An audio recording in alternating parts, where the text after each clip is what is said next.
사람들은 얼마나 살면서 더 편해지려고 할까?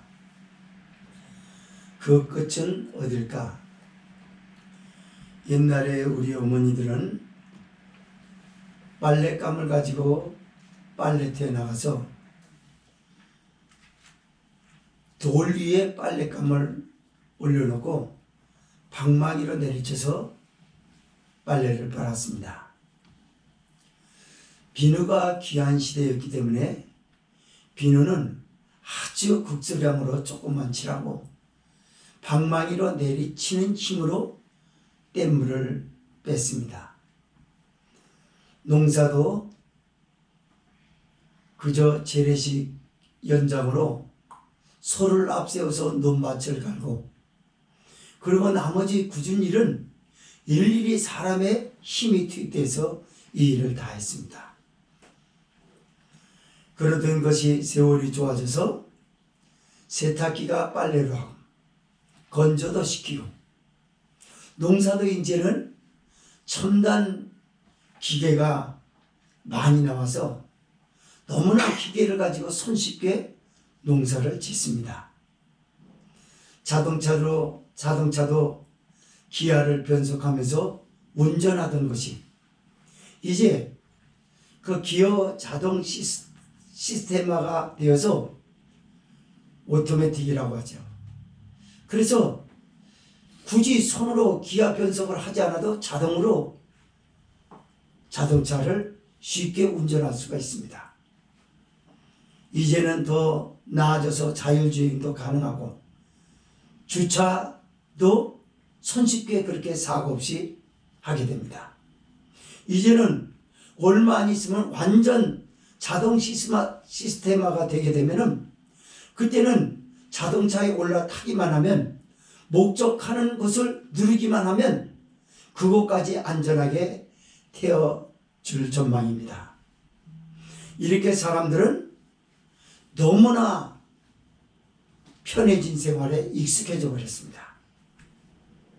얼만큼 더 편해지려고 할까? 사람들은 사람과 사람 관계를 기계로 알고 있습니다. 기계에 편리해진 것을 알아서 사람도 기계인 줄 알고 기계처럼 사람을 조종하려고 해요. 아내가 남편을 조종하고 남편이 아내를 조종하고 부모가 자식을 조종하고 자식이 부모를 조종하려 들고, 친구가 친구를 조종하고 상사가 하인 그 아랫사람을 조종하고, 선생님이 제자를 조종하고 제자가 선생님을 조종하고 서로 조종하려고 하는 거예요. 그러나 사람은 기계가 아닌지라 조종을 받지 않습니다. 그러다 보니까 힘들어집니다. 편한 것이 달아나져 버려요. 그래서 극단의 조치를 취합니다. 작별을 하는 거예요. 친구끼리 작별합니다. 남녀가 작별합니다.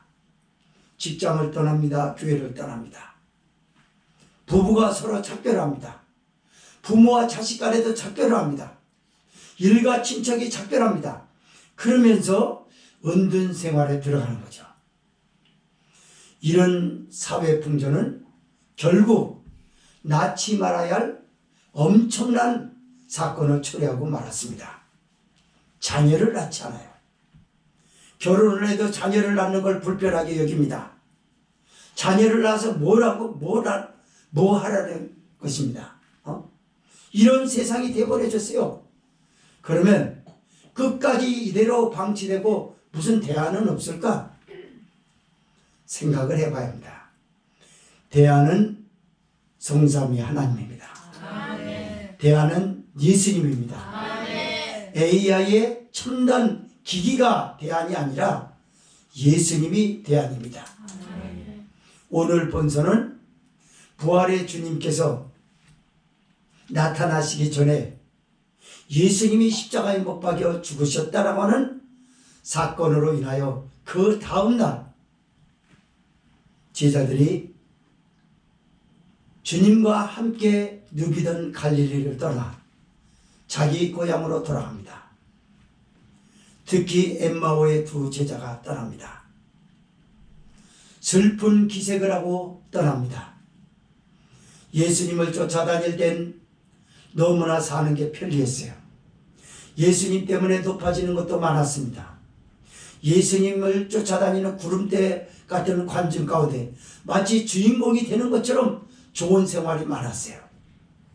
그러나 주님은 그들 곁을 떠났습니다. 영원히 떠나지 않았는데도 불구하고 함께 그들과 함께 있겠다고 말씀하셨는데도 불구하고 믿지를 못하여 결국 자기 고향 땅 엠마오로 내려갑니다. 젖은 눈에 눈물을 훔치면서 예수님이 너무나 좋았는데 예수님이 없어서 이제 어떻게 사나, 농사 짓는 것도 이제 싫을 텐데 예수님 쫓아다니려고 농사 안 짓잖아요. 그렇게 하는데 어느 낯선 행인이 나그네가 그와 동행합니다. 너희들 둘이서 주고받는 이야기가 무엇이냐? 당신은 어디 사람인데 예루살렘에서 일어난 일을 모르고 다 아는 사실을 모르고 그걸 묻고 있느냐? 그건 우리 주님의 이야기다. 우리 주님은 너무나 좋으신 분인데 우리의 관원들이 그를 십자가에 못 박혀 죽였다. 이스라엘의 구속을 바랄 자가 바로 우리 주님이시다. 어느 여인들이 예수님이 살아나셨다라고 하여 한참 떠들썩하였으나 제자들 중 다 찾아가 봐도 예수님이 부활하셨다라는 확실한 증거는 찾지 못했다. 그냥 흔적만 찾았을 뿐이지 예수님은 찾지 못했다. 그때 이 나그네로 그들과 함께 걷고 대화를 나누시던 주님이 그렇게 선지자의 글을 더디 믿는 자들이요, 미련한 자들이라고 얘기를 했습니다. 그러면서 그리스도가 모세의 율법대로 선지자의 글대로 많은 고난을 받고 자기 영광에 들어가야 하리라 하는 말을 너희는 알지 못하느냐? 이렇게 대화를 나누는 중에 날이 저물어 예수님이 어느 숙박업소를 들어갑니다. 제자들하고. 그때 주님께서 떡을 가지사 축사하시고 성경을 풀어주시고 떡을 떼어주셨을 때 엠마오의 두 제자가 그걸 받아먹자 뜨거워지면서 눈이 열렸어요. 그리고 예수님을 봤습니다. 그러자 순식간에 예수님이 사라졌어요. 이런 사건으로 인하여 엠마오의 두 제자는 그 밤에, 그 무서운 밤에 20월이나 되는 예루살렘을 향해서 단숨에 걸어서 가보니 거기 제자들이 주님이 부활하셨다는 얘기로 화제가 돼서 떠들썩하고 있어요. 거기 대화하고 있는 제자들 앞에 부활하신 주님이 나타나셔서 너희에게 평강이 있을지어다 라고 말씀합니다. 이런 배경과 내용을 통해서 오늘 말씀을 두 가지로 나눠보면서 기대와에 대해서 편리해진, 익숙해진 우리 몸은 편리한 것과 평화는 다르다는 사실을 아시고 평화는 편리함에서 찾을 수는 없습니다. 평화는 예수님에게서 찾아야 합니다. 예수님에게서 찾기를 기대함으로 말씀을 두 가지로 나눠서 봅니다. 첫째로 32절에서 36절은 부활의 주님을 만난 제자들의 삶과 평강의 축복을 말씀하고, 두 번째 37절에서 44절은 영으로 생각하는 제자들에게 부활의 몸을 일일이 보이시는 우리 주님이십니다. 32절에서 36절 읽습니다. 시작. 저희가 서로 말하되 길에서 우리에게 말씀하시되 우리에게 성경을 풀어주실 때에 우리 속에서 마음이 뜨겁지 아니하더냐 하고 곧 그 시로 일어나 예루살렘에 돌아가 보니 11 사도가 및 그와 함께 하는 자들이 모여있어 말하기를 주께서 가야 살아나시고 시몬에게 나타나셨다 하는지라. 두 사람도 길에서 된 일과 예수께서 떡을 떼심으로 자기들에게 알려주신 것을 말하더라. 이 말을 할 때 예수께서 친히 가운데 서서 가라사대 너희에게 평강이 있을지어다 하시니 아멘. 아멘. 여기 엠마오의 두 제자와 예수님의 제자들은 인간 대표격을 말합니다. 예수님을 떠나버린 사람들은 오늘도 슬픈 기색이 역력합니다.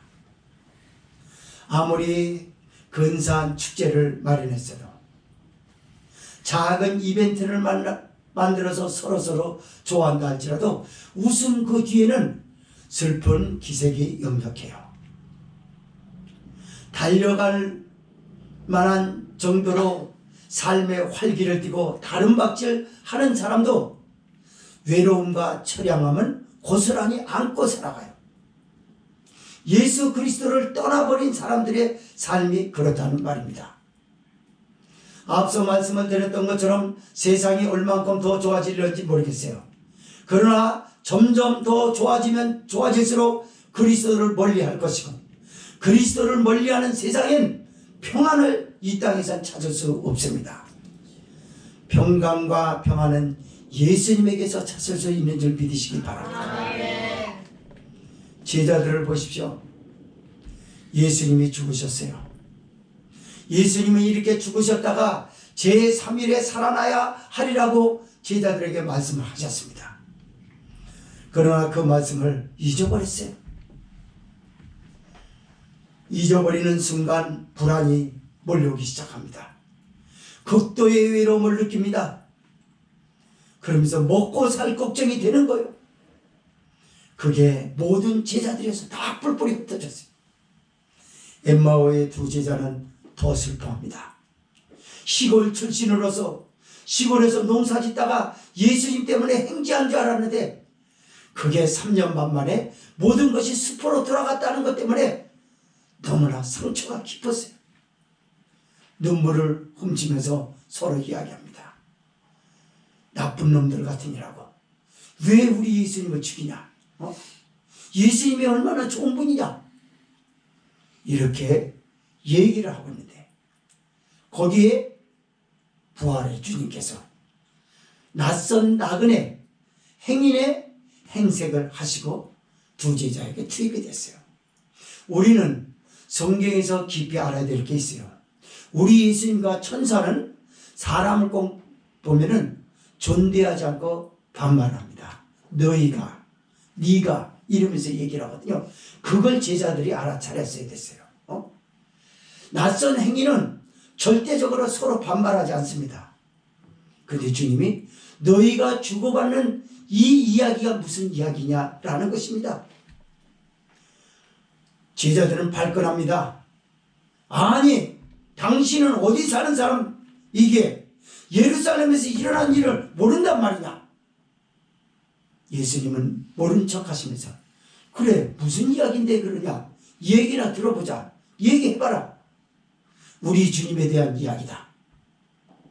우리 주님은 참 좋으신 분이시고 이스라엘의 구속을 바랄 구주이시다.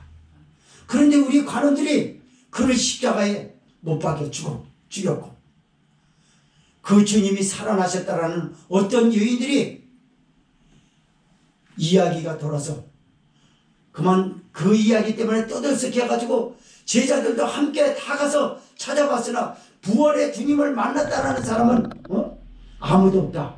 부활의 흔적이라고 하는 걸 조금 남겨놓고 있으나 그것만은 믿을 수 없고 여자들의 말을 어떻게 우리가 믿겠느냐, 이러는 것이었습니다. 그때 예수님이 뜨끔한 침을 줍니다. 우리 예수님은 말씀하시는 것 서서히 나중에 깊이 찌릅니다.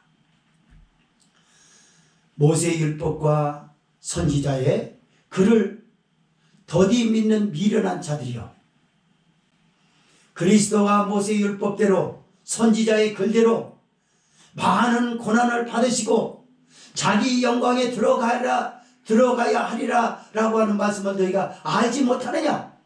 이 말은 천사들도 들려줬어요. 무덤을 찾은 여인들에게 너희가 십자가에 못 박히신 나사렛 예수를 찾는구나. 그는 여기 계시지 않고 살아나셨느니라. 그러면서 추가적인 이야기로 보충 말씀을 해요.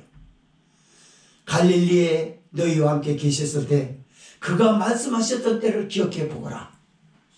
그리스도께서 장로가 율법자들에게 능력을 받고 십자가에 죽었다가 제3일에 살아나고 갈릴리에서 배우리라 말씀하지 않았느냐.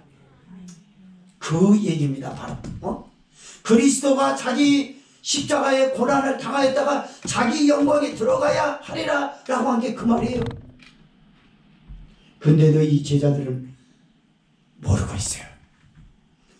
날은 어둑어둑해지기 시작합니다. 해가 지면서 예수님은 그들하고 동행하지 않는 척하면서 다른 데로 바쁜 척하면서 가는데 두 제자가 만류해요. 선생님, 우리와 함께 같이 있어주세요. 왜냐하면 이 선생님이라는 분이 두 제자에게 너무너무 마음의 평안을 줬거든요. 슬픈 기색이 싹 달아났어요. 오면서 밤새 오면서 하루 종일 얘기를 듣는데 그만 슬픈 기색이 걷어졌다고요. 그래서 함께 가기를 청했어요. 한 숙박업소를 들어갑니다. 그리고 제자들이 마련한 식사를 합니다. 떡을 가지시고 그 선생님이 축사하시는 거예요. 그리고 성경을 풀어주시고 떡을 떼어주는 순간 엠마오의 두 제자의 눈이 열렸습니다. 할렐루야. 그리스도를 정확하게 볼 수 있는 건 말씀의 떡을 먹어야 되는 것입니다. 말씀을 들어서는 주님이 없어요. 주님을 볼 수 있는 눈이 열리지 않습니다. 먹어야 되는 줄 믿으시기 바랍니다. 예레미야의 선지자에게 하나님께서 말씀하셨습니다. 너는 이 두루마리 책을 먹어버리라고 그랬습니다. 그리고 네 창자에까지 이르게 하라고 했어요. 말씀은 사람들은 배에 채우질 않습니다. 그저 여기만 맛만 보다가 끝을 내요. 그래서 말초 신경을 건드리면서 끝을 내버리는 거예요. 성경 공부가 이런 식으로 끝나는 거예요. 창자에까지 들어가서 배에 채워가지고 소화가 돼서 거룩한 에너지가 여기서 작동이 되고 평안이 무엇인지 평강이 무엇인지 기쁨이 무엇인지 무엇을 위해서 살아가야 할 것인지라고 하는 엄청난 자원이 여기서 일어나기도 전에 끝을 내버리는 거예요. 그러나 예수님은 그들에게 너무 소화 잘 되게 먹여주셨어요. 부활의 주 예수님! 순간 부활의 주님이 사라졌습니다. 두 제자는 어디서 힘이 났는지. 그 당시 고대 사람들은요 밤에 다닐 수가 없었어요. 무서워서. 산적들도 많고 지금처럼 빛의 문명이 없었던 때였거든요. 그래서 캄캄하다고요. 지금 시골에 가보세요. 시골에 가면요 차 라이트 켜도 옆에 저수지인지 뭔지 몰라요 여러분. 그 정도로 그 당시에 얼마나 어두웠겠어요. 근데 겁이 없어요. 그리고 지칠만 하는데 지치질 않아요. 왜요?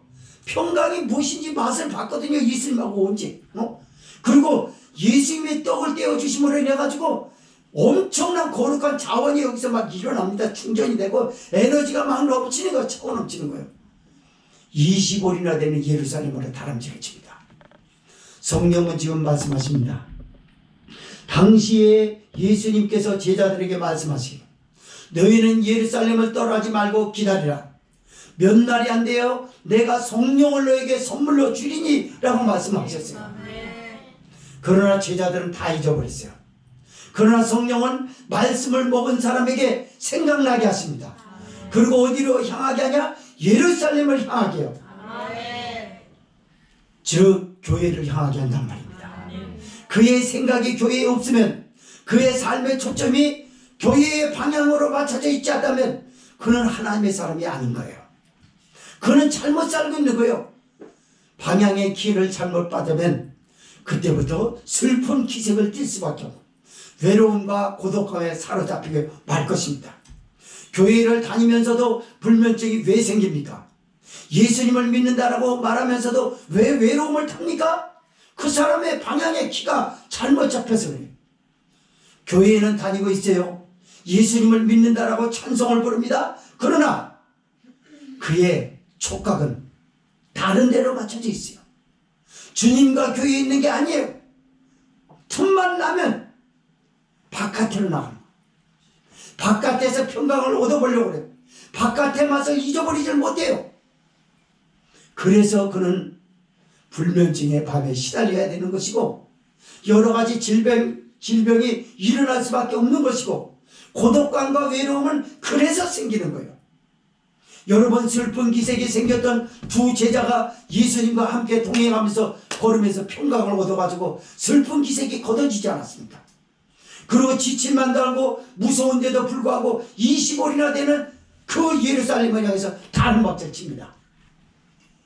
성령이 지금 말씀합니다. 너희 생각은 예루살렘의 교회에 있냐? 바깥에 있느냐? 너는 성삼위 하나님에게 있느냐? 아니면 또 다른 뭔가에 너는 생각을 두고 있냐? 너는 영원히 평강을 맛보지 못할 것이다. 네가 잠시 살면서 편리해지는 것은 알지 모르지만 그 편리한 게 행복이 아니야. 그게 평안이 아니야. 평강이 아니야. 거긴 슬픈 기색과 처량함과 외로움과 고독감이 뒤에 이야기로 남겨놓고 있어서 네가 잠시 순간에 축제와 이벤트 같은 것을 지나고 나면 또다시 너는 근심걱정하고 불안하게 되고 두려워하게 되고 그러게 될 거다. 성령이 지금 말씀합니다. 졸면 안 돼요. 말씀 들으면서 피곤 밀려오는 것 잘 물리치시기 바랍니다. 눈 똑바로 크게 뜨세요. 와이셔츠 단추는 단추 같은 눈도 크게 뜨라고. 눈을 찢어지게 그냥 막 찢어 이 순간에 막 지종명 이렇게 꾸부장하지 말고 딱 써. 반드시 제자들이 예루살렘으로 갔어요. 가서 보니까 시끌벅적합니다. 왜 시끌벅적하는지 예수님이 부활하셨다는 얘기로 화제가 되어버렸어요. 여러분, 예루살렘이라고 하는 이 교회 안에는 예수님의 이야기 때문에 화제가 되고 성도들이 만나면 일주일간 주님이 나야 함께 하셨다라는 간증으로 화제를 모으는 것이 거룩한 줄 믿으시기 바랍니다. 금방 거기서 일어나요. 우리 예배 끝난 후에 훈련 좀 해봅시다. 나의 삶 가운데 일어났던 일 조금만 얘기해 보세요. 길게 해서 남 얘기할 시간도 없고 그냥 예배 시간 금방 오더라고 혼자서 3, 40분 계속 퍼대지 말고 몇 초도 좋으니까 주님이 이렇게 하셨던 것 같다. 그리고 거기서 그 거룩한 운동 속에서 평강을 한번 찾아보자고요, 여러분. 그렇습니다. 제자들이 막 예수님 부활하셨다는 거예요. 이제는 헛얘기가 아니라 만났다는 거예요. 부활의 주님을 만났다는 거예요. 그런데요, 가장 주목받을 만한 것이 뭐냐면 시몬에게 나타나셨다는지라 그럽니다. 베드로가 만났냐 안 만났냐 이게 중요했던 것 같아요. 베드로가 내가 봤다 예수님 안 못 믿겠어. 그 앞에서 못 믿겠다는 걸 못해요. 나도 맞아 믿어. 안 믿어지면서도 맞아 안 그랬다면 거기서 그냥 볼테기한테만. 베드로 성격이 그런 사람이었던 것 같아요. 아무도 말을 못 꺼내요. 눈치를 봅니다. 그런데 그건 시몬에게 나타났다는 거예요. 그러니까 거기에 화제가 돼서 아직. 그리고 예수님이 어떻게 나타나셔서 부활의 주님이 나타났다고 말합니다. 그때 엠마오 두 제자가 이야기를 꺼내놓습니다. 엠마오의 두 제자는 제자들이 예루살렘에서 지금 엠마오로 내려갔던 걸 정확하게 모르고 있어요. 그러나 이미 20월이나 되는 거기까지 갔다가 왔거든요. 그 얘기를 하는 거예요. 우리가 눈물을 흘리는데 예수님 때문에 너무 마음 아파하는데 어떤 낯선 나그네가 우리에게 접근하더니 반말을 하더라. 주고받는 이야기가 뭐라.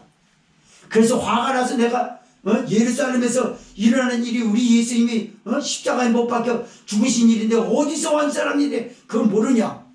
그랬더니 차근차근히 그분이 말씀을 들려줬다는 거예요. 모세의 율법과 선지자의 글을 더디 믿는 미련한 자들이요.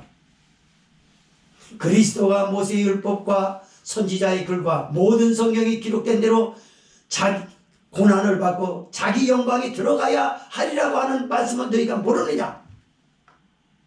그러면서 어느 식당에 가서 떡을 가지고 축사하시고 성경을 풀어주실 때 우리가 가슴이 뜨거워지면서 봤더니 그분이 바로 부활의 주님이었다 그래서 예수님 그랬더니 사라져버렸다. 바로 이 얘기였어요. 이 얘기를 하고 제자들이 너무 좋아서 보십시오. 예루살렘이라고 하는 걸 떠나면은 모든 축제가 끝이 나버려요. 진짜 축제는 예루살렘 안에서 일어납니다. 우리 예수님은 교회를 사랑합니다. 교회 건물을 사랑하는 게 아니라 말씀을 예수님에 대한 이야기를 듣고 있는 성도들의 그 표정을 보고 주님은 힘을 얻습니다. 하나님은 영광을 받으십니다. 성령은 이걸 지금도 조력하고 우리를 도와주고 있어요. 말씀을 들을 때 졸지 말라고 말합니다. 사탄이 말씀을 길가에 뿌린 씨로 만들기 전에 쪼아 먹기 전에 정신을 차리라고 말합니다. 성경을 사탄이라고 하는 새가 쪼아먹게 만들어버리면 저처럼 호탕치는 거예요. 십자가에 죽었다가 제3일에 살아나야 하리라라고 말씀하는데 그걸 잊어버렸잖아요. 잊어버리니까 슬픔이 일어나죠. 말씀을 잊어버리면 불안해집니다. 말씀을 잊어버리게 되면요 사람이 초췌해져요. 말씀을 잊어버리면 자신감이 떨어집니다. 말씀을 잊어버리면 경건에 해당되는 찬송과 기도도 어느 것도 자발적으로 우러나오지 않아요. 왜 그래? 메말라 버려서 그래요. 말씀을 기억하십시오. 아멘. 말씀이 육신이 되어 오신 예수님을 붙잡으십시오. 아멘. 자, 제자들이 함께 지금 부활의 주님에 대해서 화제가 돼서 얘기했어요. 거기 나타나셨어요. 36절 읽습니다. 시작. 이 말을 할 때 예수께서 친히 그 가운데 서서 가라사대 너희에게 평강이 있을지어다 하시니. 아멘. 성도 여러분, 제자들은 지금 예수님의 부활에 대한 얘기를 한창 화제가 되고 있어요. 그들은 문을 잠그고 있었어요. 그런데 한가운데 지금 제자들은 항상 그 고대인들이 그 이야기를 나누면 오늘날 사람들하고 좀 달라요. 우리 옛날에 어려서 그랬거든요. 친구들도 그렇고 어른들도 그렇고 앉으면은 어떻게 앉아요? 둥그렇게 앉습니다. 둥그렇게 앉고 이야기를 도서관에서 나누고 간식거리 있으면 가운데 놓고 이렇게 먹으면서 얘기하거든요. 우리 어렸을 때 그랬어요. 친구 집에 놀러 가면 막 뒤엉켜서 그런 게 아니라 이렇게 삥 둘러서 분위기 좀 저기 삥 둘러 앉아요. 그리고 막 수다 떨고 얘기하고 그러거든요. 장난치면서 이러다가도 같이 얘기하고 그러거든요. 맞습니다. 지금 한가운데 예수님이 거기 온 거예요. 그 너희에게 평강이 있을지어다 라고 말합니다. 이 평강이 도대체 뭘까? 요한복음 14장 27절에는요 예수님이 주시는 평안은 세상이 주는 평안과 같지 않다라고 말합니다. 세상이 주는 평안은 뭘까요? 소유물로 인해서 자기의 감정 욕구를 만족시키는 것으로 평안을 주려고 해요. 그것은요 목마른 자에게 바닷물을 퍼서 떠먹는 것과 같습니다. 가장 갈증이 심할 때 바닷물은 고소하고 소금기가 약간 있는 국물을 좀 먹어보십시오. 처음에 갈증이 해소되는 것 같아요. 그러나 그거는 배만 불러요. 나중에 갈증이 아주 심각해집니다. 그리고 극도로 배는 풍선처럼 나오고 배불러서 포마시면 갈증 끝이 없다고요. 맞습니다. 세상의 소유물이요 돈이 마련해 준 것에서 평안을 찾으려고 그러고 또는 돈이 다양하게 만들어진 여러 가지 축제적인 것들 이벤트들이 있단 말이에요. 헬스를 다니고 다이어트도 음악하면서 춤을 추면서 좀 배워보고 에어로빅이라고 그러죠. 수영도 다녀보고 아직까지 산은 푸른청하잖아. 그러니까 산에도 놀러가고 바다에도 가고 외국 여행도 다녀보고 누구도 만나보고 유명 연예인도 만나보고 무슨 공연도 참석해보고 심포지엄도 가보고 다 다녀보세요. 그 평안은 갈증을 찾아다니는 사람들에게 바닷물과 같은 그 밖에는 마련해 주지 못해요. 그러나 예수님이 주시는 평안은 의로움을 근거로 인하여 일어나는 평강과 희락인 줄 믿으시기 바랍니다. 여기 예수님이 너에게 평강이 있을지어다 라고 말하는 것은 이미 엠마오 두 제자가 그걸 맛봤고 지금 예수님에 대한 이야기로 화제를 나누는 제자들이 조금은 맛보고 있는 거예요. 영원히 맛본 게 아니에요. 그래서 영원히 맛보라는 그 말이었어요. 너희에게 평강이 있을지어다. 지금 이야기를 끝나고 나면 또 금방 불안해지고 그런 것이 아니라 그 평강은 영원한 줄 믿으시기 바랍니다. 이걸 다른 말로 표현하면 안식이라는 표현도 될 수 있어요. 안식이라는 건 뭐죠? 고요한 거, 아무 일도 없는 거.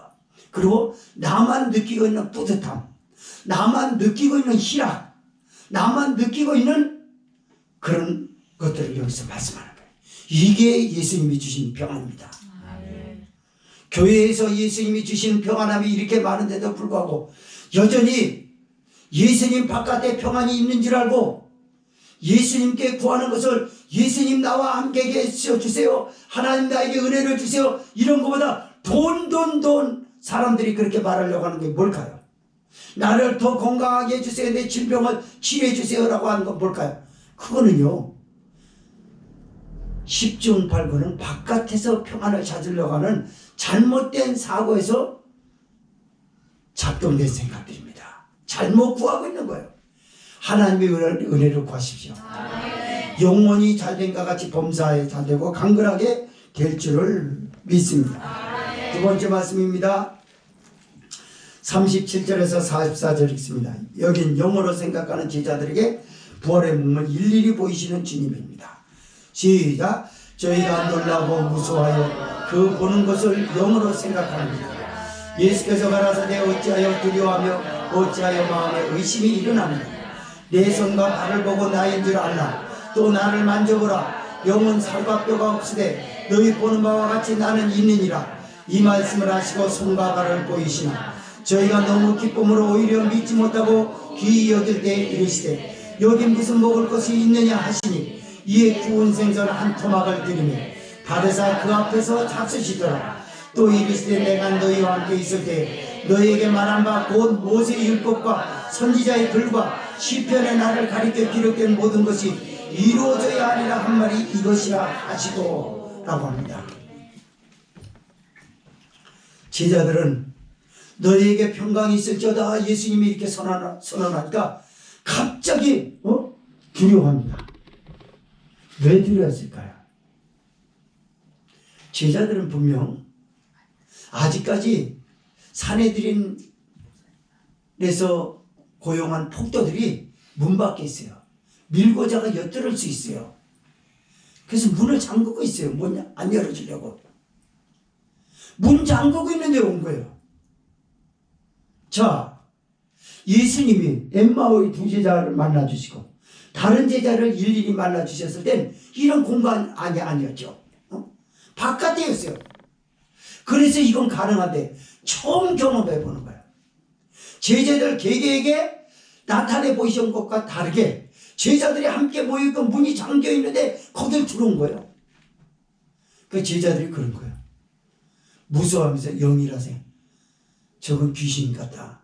귀신은 뭐 홀령으로 오신 거지 아까 부활의 주님으로 나타내실 때 그게 아닌 것 같아. 홀령이라는 거죠. 그러자 예수님이 어찌하여 두려우며 어찌하여 무서우며 마음에 의심이 일어나느냐 그럽니다. 그러면서 예수님이 십자가에 못 박힌 손과 발을 보여요. 만져보라고 하는 거죠. 도마에게 한 것처럼. 보여주니까 십자가에 못 박힌 자국이 있는 거예요. 제자들이 너무 기쁨으로 믿지 못함으로 라고 표현해요. 이게 꿈인가 생신가 모르는 거예요. 그러자 예수님이 더 깊이 말씀하십니다. 뭐라고요? 너에게 무엇인가 먹을 것이 없느냐? 먹을 것이 있으면 좀 갖다 주라. 예수님 말씀하십니다. 영은 살과 뼈가 없으되 너희가 나를 보는 바 지금 살과 뼈가 있느니라 라고 얘기를 했거든요. 그러나 예수님은 더 구체적으로 아이들이기 때문에 어린아이이기 때문에 소화가 안 되는 이들에게 소화를 시키기 위해서 먹을 것이 없냐라고 물어봤던 거예요. 여러분. 그래서 음식을 가져다 줬더니 보는 앞에서 생선 한 토막을 잡수시는 거예요. 귀신이 먹는 거 봤어요? 우리 조상 때부터 유교가 만들어낸 게 뭐예요? 제사예요. 우리 조상님이 뭘 드셔야 된대요. 그러면서 우리는 굶주려도 제사 때 좋은 거를 드립니다. 그 조상님이 드셨어요? 당신들이 먹었어요? 공갈 치지 말라고. 자기가 먹으려고 다 해놓고 나서 뭘 먹어. 전 이런 걸 보면서 어려서부터 저 이런 생각을 했어요. 저걸 왜 안 먹고 있지? 나는 먹고 싶어 죽겠는데 그분은 먹기 싫은가? 밥을 이렇게 떠서요. 한 숟갈 이렇게 해서 국에 말아놓는 경우가 있어요. 이렇게 하면서. 그러면 침이 꼴딱꼴딱 넘어가요. 쌀밥을 구경 못했으니까. 미역국은 1년에 한 번 먹을까 말까 그래요. 거기다 쇠고기 들어갑니까? 안 들어가지? 그건 거긴 들어가요. 제사적에는. 그러니까 그냥 막 미역국 냄새에다가 밥 말아놓으니까 막 침이 그냥 막 그것만 먹고 싶은 거예요. 그거 갔다 왔는데 안 먹었어. 그리고 그걸 장남이 먹습니다. 장손이. 그건 아무나 안 줘요. 그 배고프다고 먹는다 그럴 때 그날 아주 추상납니다. 그건 장손이 갖다 먹어요. 아유 아버님 그래가면서 할아버지 뭐 어쩌고 저쩌고 하면서 혼자 중얼중얼대면서 먹어요. 그러면서 그래서 저는 어려서요 그런 게 의문이 많이 들었어요. 호기심이 많았거든요. 누구 보고 그러는 거지? 있나 저기? 이렇게 뭐 맞습니다. 이것은 유독 유교로 인한 우리 조선만 그러지 않았어요. 모든 사람들이 그런 거예요. 귀신을 봤는데 귀신이 정확하게 사람이 아닌 건 뭐죠? 살과 뼈가 없는 거예요. 근데 무서워서 만질 수는 없고. 그럼 보는 앞에서 뭘 먹어야 되는데 예수님이 지금 그러는 거예요. 예수님이 먹을 것이 없느냐? 그랬더니 생선 한 토막을 갖다 줘요. 그러니까 그걸 가지고 맛있게 잡습니다. 그제서야 두려워하던 마음을 내려놓는 거예요. 성도 여러분, 여러분이 저 예수님께서 왜 제자들에게 일일이 어린아이에게 뭐 해주는 것처럼 이렇게 해주실까요? 대한민국 교회 성령이 교훈하는 말씀이 여기 들어있습니다. 우리 대한민국 교회는 한창 부흥이 일어날 때 60, 70년대 때요. 체험신앙이었어요. 2000년대까지 지금까지도 체험신앙이에요. 그런데 놀랍게 오면서 이게 양분화되기 시작합니다. 언제까지 어린아이처럼 만지려고 그러냐? 보려고 그러냐? 들으려고 그러냐? 그냥 보지 않고 있는 믿는 자가 복되도다. 예수님이 말씀하셨다고 그 말씀을 인용하면서 눈으로 보지 말라고 합니다. 귀로 듣지 말라고 그래요. 만지지도 말라고 합니다. 그러나 예수님이 만지라고 그랬거든요.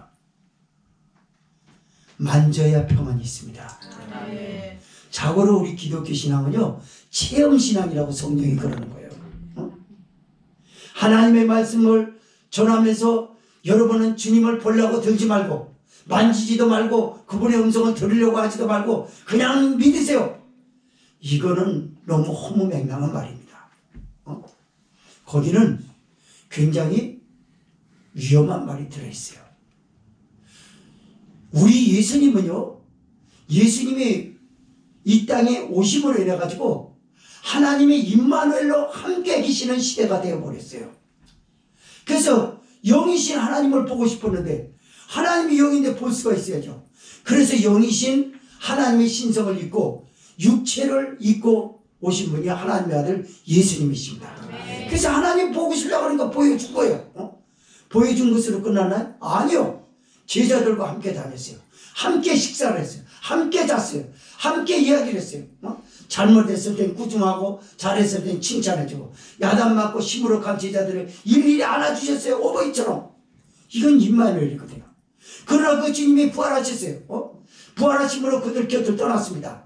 그러나 예수님은 완전히 떠난 게 아니라 성령으로 영원토록 시 공간을 초월하여 제자들을 버리지 않고 함께 계시려고 임마누엘로 오신 줄 믿으시기 바랍니다. 눈으로 보여주고 귀로 들려주고 손으로 만져보게 하고 여러분 우리가 손으로 만질 수 있는 게 뭡니까?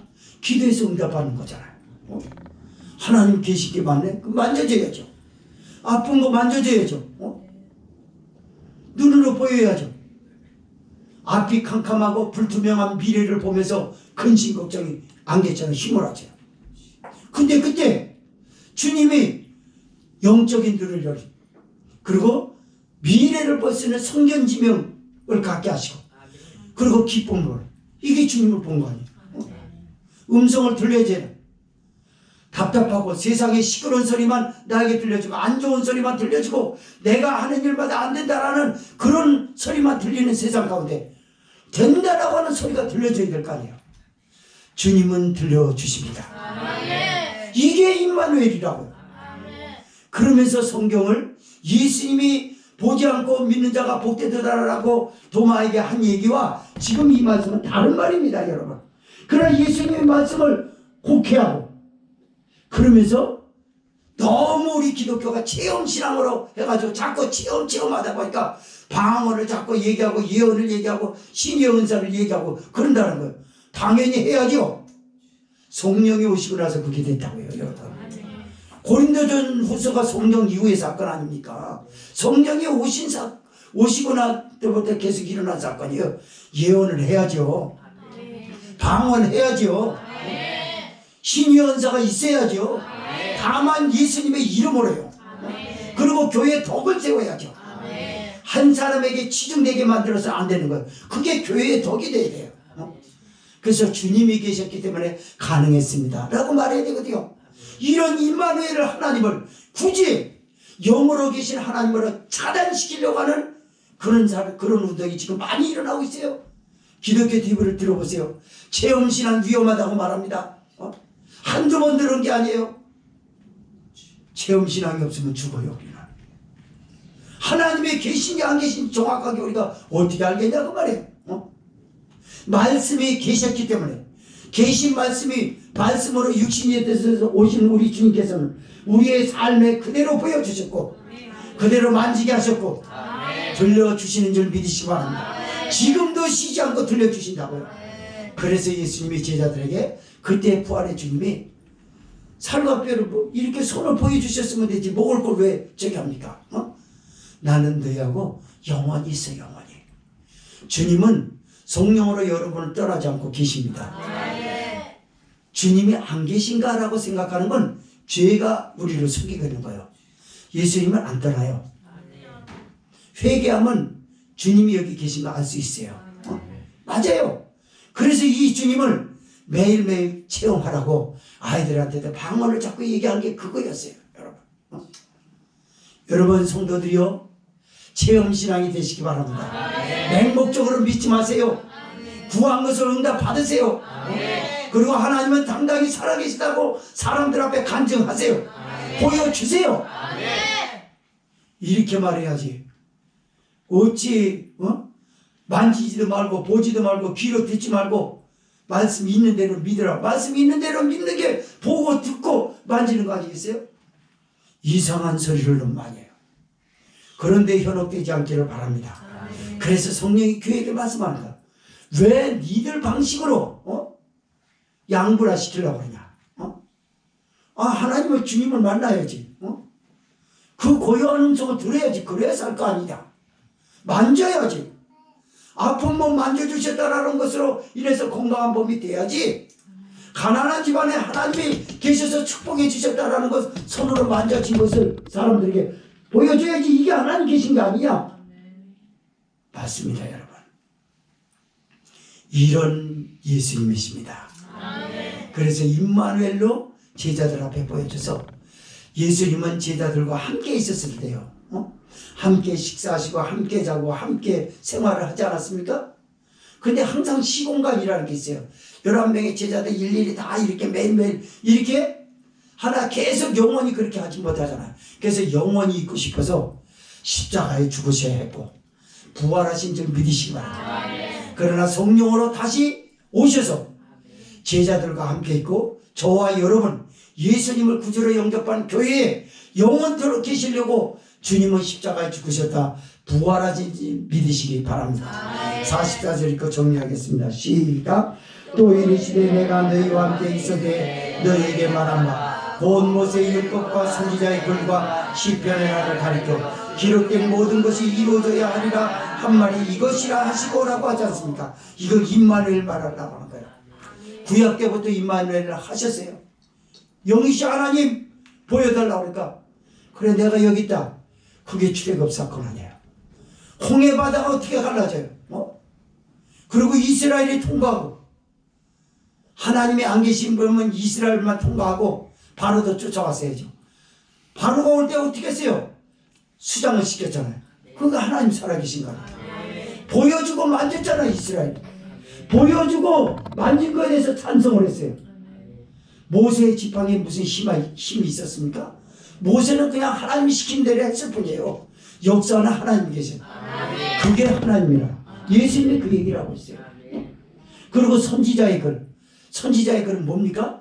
엘리야를 비롯해서 많은 선지자를 말해요. 여러분 바알신과 대결하고 그리고 3년 반 동안 비 오지 않은 땅에 비를 내리는 거 보세요. 홍수가 날 정도로 쏟아지잖아요.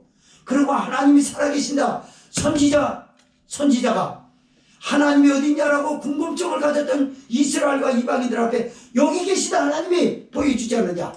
이걸 응하게 하려 함이라 그러잖아요. 여러분 시편의 나를 가리켜 말하는 것을 이루어져야 하리라 하시고 이것이 이루어져야 하기 때문에 내가 이렇게 했다. 예수님 보여주셨다 이 말입니다. 이것은 모세의 율법 선지자의 글과 시편에 기록된 모든 성경을 응하게 하신 것이 임마누엘 하나님입니다. 맞아요. 그래서 이 주님이기 때문에 밤마다 좋은 거죠. 밤에 자면은 주님 때문에 평안합니다. 아침에 눈을 뜨면 주님께서 재워주시고 하루를 주신 거 감사합니다. 이게 임마누엘 하나님이에요. 그냥 임마누엘이라고 하는 거 경험하지 못하고 임마누엘을 하나의 지식으로만 얻고 주여 주여 한다고 하면 얼마나 허무맹랑하고 그 삶이 싱겁겠습니까?